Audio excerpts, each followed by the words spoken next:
Ils sont sur le pont depuis mercredi dernier, une équipe de soignants qui a travaillé sans relâche depuis la découverte des 5 cas de coronavirus par les autorités sanitaires.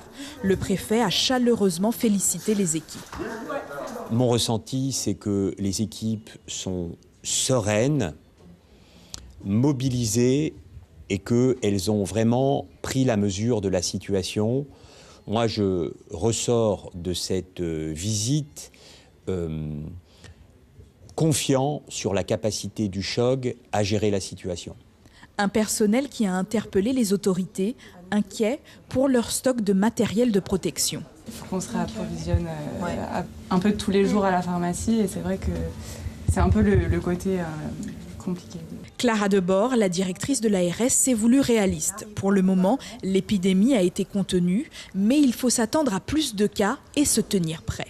La dynamique mondiale de l'épidémie fait qu'elle arrivera probablement, mais on souhaite qu'elle arrive le plus tard possible pour que, si possible, la grippe soit passée, que des traitements aient pu éventuellement être trouvés, que des bonnes habitudes aient pu être prises et puis que les établissements de santé se soient vraiment bien préparés, et le libéral aussi, parce qu'ils sont très importants dans le dispositif, qu'on ait pu reconstituer les stocks, refaire les formations. Ces derniers jours ont été particulièrement éprouvants pour le personnel des urgences, avec une vague de personnes pensant être atteintes du Covid-19.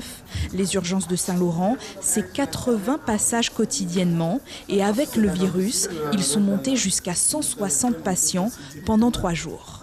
Nous avons eu 2 jours très difficiles parce que nous avons été le bras armé du SAMU et du ministère de la Santé, puisque ce sont nos équipes qui se sont déplacées au domicile des personnes suspectes. Ce sont nos équipes qui ont fait les prélèvements au domicile.